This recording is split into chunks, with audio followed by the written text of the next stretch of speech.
फिर से वही अंदाज। सब गुरु जी दिल जीत ली हाथ में। वाह क्या बात। रंगदारी के माहौल बड़ा तगड़ा चलत बा। सूरज यदुवंशी जी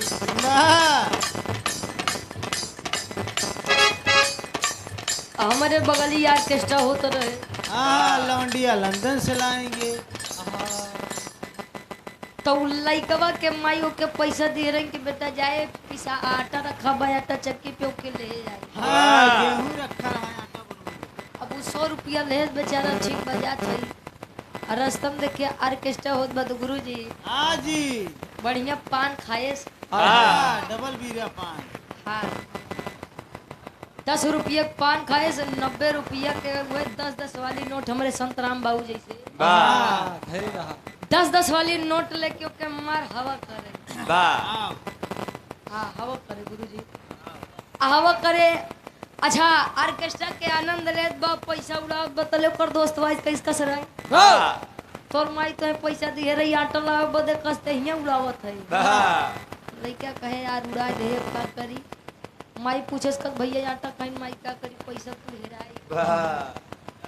हाँ तो मजा के चक्कर में जो माई बाबू पैसा दे के मत खर्चा कर जाए नहीं तो घरे यार मजा ले जाबे बाहर पगो। रंगदारी के माहौल बड़ा तगड़ा चलत भाई हमारे बाबू भैया लोगन खातिर। एक लाइन का बीच लिखतन कैसे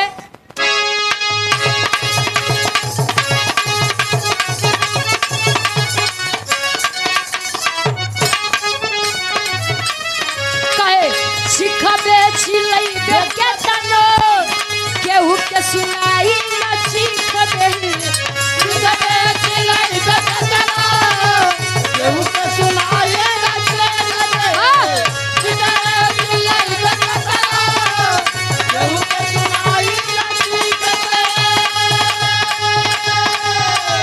सिखबे छिलै बे के तनो केहू के सुनाई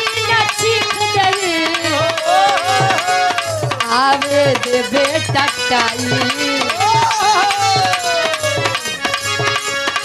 आवे दे बाबू टाई हमार नाम तोरा के तकलीफ देई।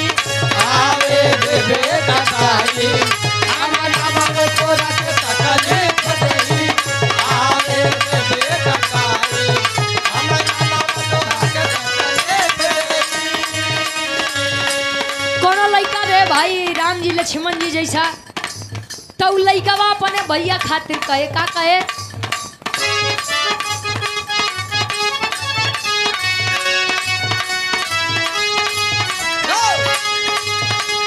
माफी भी मांगवा दे गोड़ावा पगीरवाई के माफी भी मांगवा दे क्या बात है गोड़ावा पगीरवाई के माफी भी मांगवा दे गोड़ावा पगीरवाई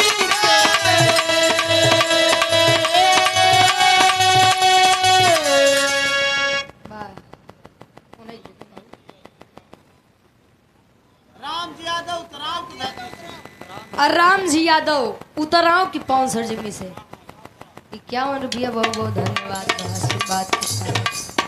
अब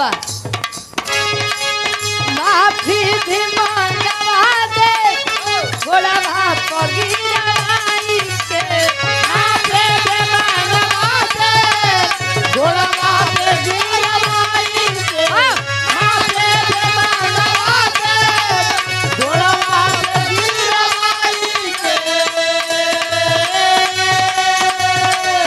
माफी भी मांगवा दे गोड़वा पगीरवाई के अति देव गार दुनिया अति देव गार दुनिया जो छूट हमारा भाई के अति देव गार दुनिया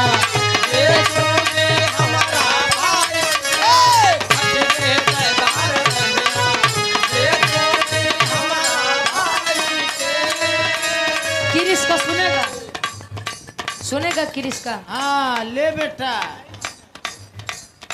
सुनेगा तो बजा लो भाई, एक लाइन कर बाद मामा वाली फरमाइश है पूरा पूरा। आवा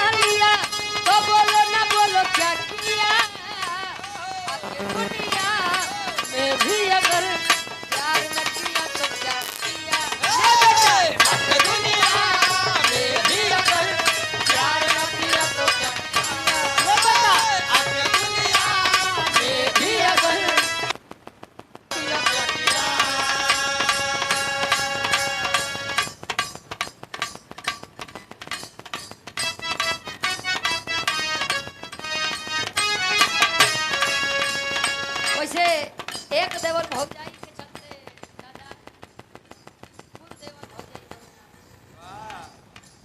वैसे दादा हमार ठीक है लेकिन कुछ ज्यादा ही चलो अपना म्यूजिक प्रयागराज सीताराम विराह म्यूजिक वाह राधा म्यूजिक क्लब वाह ये तीनों का अकेले मलिकार है। हाँ दादा जागो, अबे एक ही बजे बा 4 बजे ले जागे बा। आवा गुलाई बतावे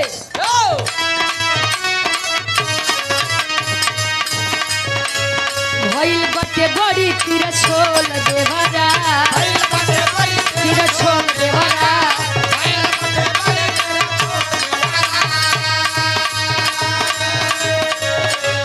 भइल बटे बड़ी तीर छोल देवरा, रोजा राती में पढ़ावेला भूगोल देवरा, रोजा राती में पढ़ावेला भूगोल देवरा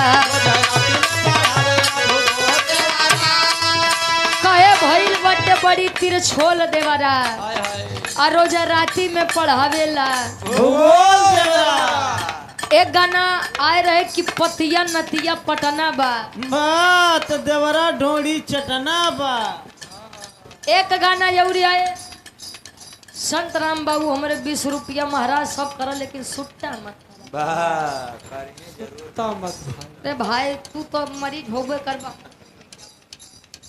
20 रुपया बहुत बहुत धन्यवाद आशीर्वाद के चारे के हम बच्चे अपने कलम में कामयाब रहे। वाह एक गाना आए रहे कि घरे आईबा जे बल्ला मन्ना बहेरावा से, वाह तो दिलवा लगा ले करियवा देवरवा से। वाह अच्छा तबे बेचारे कुल पहरे जा बंद कर दे कहे 2 रोटी कम खावा छ। एक बात धनंजय मामा जले शादी बियाह नहीं भरे तले उ लइका बहरे बड़ा कमाई पहिए जान लब लइकवा एकदम राम जी जैसा बा, बड़ा आज्ञाकारी बा।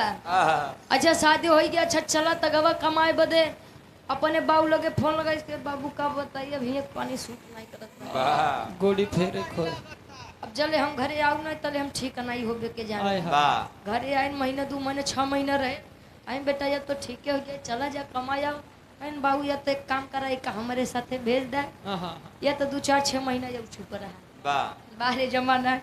और 100 रुपये राकेश मास्टर हमारे पूजा गार्जियन जी के द्वारा ये पुनः 100 रुपये बहुत बहुत धन्यवाद बा आशीर्वाद के चारी के बच्चे अपनी कला में कामयाब रहे। तीसरी गीत आए कि देवर जब खूबसूरत बा तब बतार के कवन जरूरत बा। हाय हाय रे जिया शेर क्या बात है। अच्छा गाना पे गाना इतना निकला कि एक देवर भौजाई के चलते कुल देवर भौजाई बदनाम हो गए। हाँ दुल्हा बेचारा भरोसा करे तैयारे नहीं बा कि देवर और भौजाई के रिश्ता आज के समय में पाक और पवित्र हो ही सकता है। कुछ भतीजे और राती केवाड़ी खुलवा ले। अरे जमाना इतना खराब बा गुरु जी देखा था जहाँ बिटिया के जाए बहुआ सासे क्या करबा भाई तू बचा रहे। हाँ तू ढेर अबे परेशान रहे दुल्ही बतावे तदे नहीं हो सुना दुनिया बतावे गोल गोल देवरा गोल गोल देवरा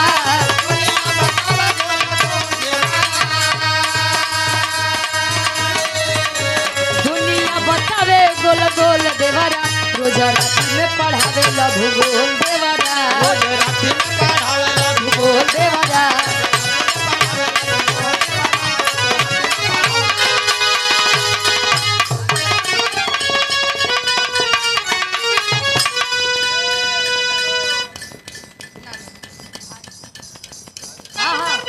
ये बजा ले।